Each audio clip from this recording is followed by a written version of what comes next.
What's up, family? Get this video a big thumbs up. So we got 80% of the WNBA fan base walking out the door, man. And more specifically, the Indiana Fever fan base walking out the door. And more specifically, Caitlin Clark's fan base walking out the door. After number one was a horrific performance from WNBA referees yet again, man. Once again, robbing a game, stealing a game from Caitlin Clark and the Indiana Fever. The WNBA has no clue. I mean, they seem completely rudderless, man. Kathy Engelberg should be fired. Adam Silver should take over the whole show because, well, business should be business. And what our biggest star is getting the crap absolutely beat out of them, man. So the WNBA has released what can only be described as a cringe statement, man. Now, look, in a vacuum, sure, nobody's going to tolerate hateful behavior. Sure, totally agree. But the wokes are dragging the WNBA today, or have been dragging the WNBA, and the fan base, and what I mean by fan base is the Caitlin Clark fan base. The WNBA, they are sending the WNBA a very, very loud and clear message, and the WNBA is not going to like it at all. And we will get to the message the WNBA released and within their last statement. The WNBA, as I read, family, presented to you on the screen, the WNBA is a competitive league with some of the most elite athletes in the world. While we complete a growing fan base, the WNBA will not tolerate racist, derogatory, or threatening comments made about players, teams, and anyone affiliated with the league. League security is actively monitoring threat-related activity and will work directly with teams and arenas to take appropriate measures to include involving law enforcement as necessary. Okay, so in other words, you're going to address all the players, right, that have been beating the crap out of Caitlin Clark all year long. You're going to finally address that. And that's what you're doing, the WNBA? I'm curious. Is that what you guys are going to do in regards to this statement that you just let out? Because to my knowledge, nobody's gotten threatened. But they're saying that someone in a game or someone that was out there said about a fan getting thrown out, or at least there was a discussion made because he was calling Caitlin Clark the C word. But which fan base or fan bases are hateful? And how, and literally what fan bases are hateful? That's the question I have. And you got fans out there that are literally trying to claim or pull the racism or the race card because we don't like long fingernails. It shouldn't be a thing, and it shouldn't be a thing on a basketball court. What does a fingernail have to do with any kind of racism? And I don't want to hear, I really don't, because I don't care. I mean, that's just utterly ridiculous. So the WNBA got a rude awakening, right? The season is over for 80% of their fans, and it's about to get ugly. You see, right, there's the WNBA season. Conclusion for the majority of fans, they shut their televisions off, or that's the sound, that loud resounding click was over, to watching 7 hours of commercial-free football and not having to worry about juggling a WNBA game on in an NFL Sunday game or any other NFL game at the time that's on the television screen, or another television screen, I should say. So this little message got met with all kinds of responses, family, about, for example, with JP Varg, as you guys see, Vargas right here, and you see in the comment, yeah, tonight game had blatant fouls against Caitlin Clark that weren't even called, and game one was 1,000% worse, suspension worthy. You let Cheryl Swoops continually put down your new star. I agree that the 100% statement. I agree with this statement 100%. Clean it up, WNBA. Man. We saw what the WNBA tried to pull here, but we're not dumb, family. We're not dumb.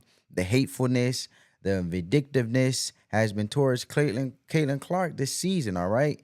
And from the original WNBA fan base and from numerous amount of players around this league, that quite obviously you can tell those Kinetic Sun players, they hate Caitlin Clark with something special in their heart. And it's sad. It's completely sad.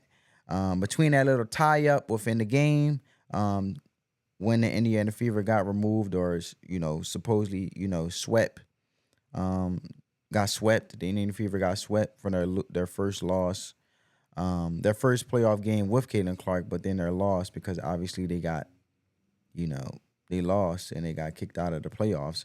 But you can tell there was a little tie up, and there was a walk off by one of the players, and you could tell she had a special kind of hate for Caitlin Clark. I think so. But WNBA fans, Caitlin Clark fans, really and truly, they answered the WNBA little statement here. And here goes another one. So you have Dave Portnoy, um, as he released that there was no outrage. This was absolutely outrageous, no call, disgusting. But then someone said, no foul. Please let this be the last quarter of the WNBA basketball for me until next season. I can't take it anymore. Wow. And then you say, and then we have another quote. And they say, now that the WNBA season is over, what are we watching next? Man. So, I mean, what are you watching next, family? Comment down below. And then we have another tweet where it says, we not watching anymore now that Caitlin is eliminated. And man, we have another quote or another post. See you next season. We ain't watching anymore. We got a lot of people saying that, man. And it says the Bleacher Report, Sun advanced to WNBA semis after sweeping Caitlin Clark and the Fever. And then we scroll down and I seen this comment.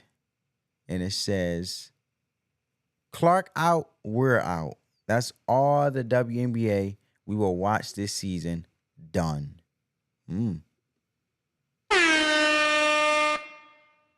then we have the ESPN. The Sun survived a late Fever run to win the series. Connecticut is moving out to the WNBA semifinals. And then we got In-N-Out Burger. Just watched my last WNBA game of the season. Yeah, so that's right there, the Sun advancing. And man, I hate to break it to you. As soon as Caitlin Clark laces them sneaks up, we're back at it next year, man. We're coming back, and we're gonna the fans are gonna be loud and proud, and just keeping it real. And no, the fan base is not gonna be quiet as long as the league continues, and the league continues to let the crap get kicked out of her, as in Caitlin Clark. The fans are not going to be quiet. They're going to hold the league accountable 100% about that. And I don't know why you believe that they would be quiet, but that's my point, family. They're not going to be quiet. And this, guys, is just everywhere. Everywhere. It's like this literally has been taking over social media in regards of the WNBA season being over because Caitlin Clark is no longer playing. And people are like, we're done there now. Like, we're done. And at the end of the day, there will still be videos, for sure, me talking about Caitlin Clark and being informative as much as my ability, because they got hateful, nasty players across this league, man, who can't stand the biggest star in sports right now. And they're going to continue to say dumb and stupid and insightful and spiteful things about Caitlin Clark. And that's going to continue to happen, and we're going to continue to call it out. And it's unbelievable, man. I mean, people are mad and calling a race and pulling a race card because we believe that these long, dangerous, fake acrylic nails shouldn't be allowed in games. And why should they be allowed in games? They're dangerous. And what does it got to do with skin color anyway? And by the way, some black individuals, if you want to be particular or be specific, since race has been called out and been brought into the equation for no reason, I believe, for no reason, but black individuals and black folks came out and said no, they really shouldn't be in the game, as in the acrylics that Johnny Carrington have poked, as I call it, the eye poke of hell, have poked Caitlin Clark in the eye. Black folks have said that the acrylic nails should not be allowed on the court, and I guess they're racist too. I mean, that's just crazy, man. So don't worry. I mean, this league, it has failed. And this league is gonna get a rude awakening because 2 million that click, that 2 million of views, or that 2 millions of fans, they just turned the TV back to the NFL. And like I said, 80% of the fans in the WNBA are being lost. And sorry, not sorry, or maybe they might turn over to college or college football or both. But yeah, when Caitlin Clark is back, the fans will be back. And that concludes my video, family. Rock with it, subscribe, hit that thumbs up, man. Helps crush that YouTube algorithm. Until next time, family, peace.